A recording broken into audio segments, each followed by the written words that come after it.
ಸರ್ಕಾರದ ಮುಖ್ಯ ಕಾರ್ಯದರ್ಶಿ ಶಾಲಿನಿ ರಜನೀಶ್ ವಿರುದ್ಧ ಲಂಚದ ಆರೋಪ ಕೇಳಿಬಂದಿದೆ. ಲಂಚ ಪಡೆದು ಮುಡಾ ಮಾಜಿ ಆಯುಕ್ತ ನಟೇಶ್ಗೆ ಬಡ್ತಿ ನೀಡಿದ್ದಾರೆ ಶಾಲಿನಿ ರಜನೀಶ್ ಅನ್ನೋದು ಅವರ ಮೇಲಿರುವಂತ ಆರೋಪ. ಶಾಲಿನಿ ರಜನೀಶ್ ವಿರುದ್ಧ ಮುಡಾ ಕೇಸ್ ದೂರುದಾರ ಸ್ನೇಹಮಯಿ ಕೃಷ್ಣ ಆರೋಪ ಮಾಡಿದ್ದಾರೆ. 1.6 ಕೋಟಿ ಲಂಚ ಪಡೆದು ಮುಡಾ ಮಾಜಿ ಆಯುಕ್ತ ನಟೇಶ್ಗೆ ಬಡ್ತಿ ಕೊಟ್ಟಿದ್ದಾರೆ. ಹಣ ಸಾಗಿಸಿದ್ದ ಕಾರಿನ ಫೋಟೋವನ್ನ ಸ್ನೇಹಮಯಿ ಕೃಷ್ಣ ರಿಲೀಸ್ ಮಾಡಿದ್ದಾರೆ. ಇಡಿ ಆದಾಯ ತೆರಿಗೆ ಅಧಿಕಾರಿಗಳಿಗೆ ದೂರು ಕೊಟ್ಟಿದ್ದಾರೆ ಸ್ನೇಹಮಯಿ ಕೃಷ್ಣ. KA41C6723 ಸಂಖ್ಯೆಯ ಇಟಿಯೋಸ್ ಕಾರ್ನಲ್ಲಿ ನಡೆದಿರುವಂತ ವ್ಯವಹಾರ ಅಂತ ಫೋಟೋ ರಿಲೀಸ್ ಮಾಡಿದ್ದಾರೆ. ಬೆಂಗಳೂರಿನಿಂದ 5 ಬ್ಯಾಗ್ಗಳಲ್ಲಿ ಕೋಟ್ಯಾಂತರ ಹಣ ಮೈಸೂರಿಗೆ ತರಲಾಗಿದೆ.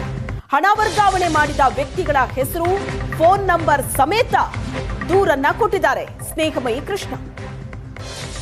ಸಿಎಸ್ ಶಾಲಿನಿ ರಜನೀಶ್ ವಿರುದ್ಧ ಸ್ನೇಹಮಯಿ ಕೃಷ್ಣ ಮಾಡಿರುವಂತ ಆರೋಪ, ದೂರು ಕೊಟ್ಟಿದ್ದಾರೆ. ಮುಡಾ ಪ್ರಕರಣದಲ್ಲಿ ದೂರು ಕೊಟ್ಟಂತ ಸ್ನೇಹಮಯಿ ಕೃಷ್ಣ ಈಗ ಸಿಎಸ್ ವಿರುದ್ಧ ಲಂಚದ ಆರೋಪ ಮಾಡಿದ್ದಾರೆ. ದಾಖಲೆಗಳ ಸಮೇತ ದೂರನ್ನ ಕೊಟ್ಟಿದ್ದಾರೆ. 5 ಬ್ಯಾಗ್ಗಳಲ್ಲಿ 9 ಕೋಟಿಗೂ ಅಧಿಕ ಹಣ ಮೈಸೂರಿಗೆ ತರಲಾಗಿದೆ.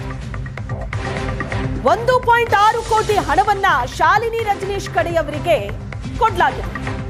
ಲಂಚ ಪಡೆದು ಬಡ್ತಿ ನೀಡಿದ ಬಗ್ಗೆ ತನಿಖೆ ಆಗಬೇಕು ಅಂತ ಸ್ನೇಹಮಯಿ ಕೃಷ್ಣ ಒತ್ತಾಯಿಸಿದ್ದಾರೆ. ಹಣ ವರ್ಗಾವಣೆ ಆಗೋ ದಿನವೇ ಪೊಲೀಸರಿಗೆ ಮಾಹಿತಿ ನೀಡಿದ್ದೀನಿ. 7 ದಿನದಲ್ಲಿ ಕ್ರಮ ತೆಗೆದುಕೊಳ್ಳದೆ ಇದ್ರೆ ಕೋರ್ಟ್ನಲ್ಲಿ ದೂರನ್ನ ಕೊಡ್ತೀನಿ. ಏಷ್ಯಾನೆಟ್ ಸುವರ್ಣ ನ್ಯೂಸ್ಗೆ ಮುಡಾ ಕೇಸಿನ ದೂರುದಾರ ಸ್ನೇಹಮಯಿ ಕೃಷ್ಣ ಹೇಳಿಕೆ ಕೊಟ್ಟಿದ್ದಾರೆ. ಪೊಲೀಸರು ಕ್ರಮ ತಗೊಂಡಿಲ್ಲ ಅಂದ್ರೆ ಕೋರ್ಟ್ನಲ್ಲಿ ದೂರು ಕೊಡ್ತೀನಿ ಅಂತ.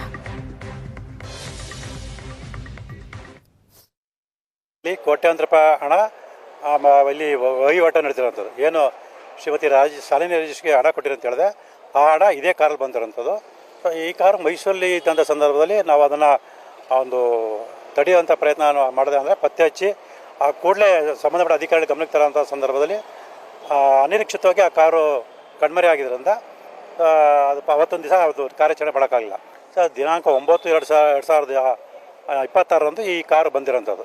ಸೊ ಅವತ್ತು ಬೆಂಗಳೂರಿಂದ ಬಂದಿದೆ ಅಂತ ಅನುಮಾನ ಇದೆ, ಆದರೆ ಎಲ್ಲಿಂದ ಸ್ಪಷ್ಟ ಗೊತ್ತಿಲ್ಲ.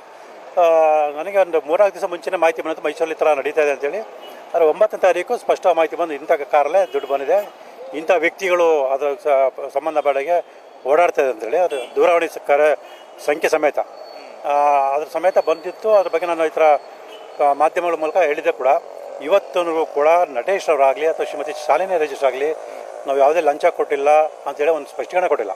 ಸೊ ಇದೆಲ್ಲ ಗೊತ್ತಾಗುತ್ತೆ ನಾನು ಏನು ಆರೋಪ ಮಾಡ್ತಿದ್ದೀನಿ ಅದು ನಿಜ ಅಂತೇಳಿ ಅವರು ಪರೋಕ್ಷವಾಗಿ ಒಪ್ಕೊಂಡ್ರಂಥದ್ದು. ಸರ್,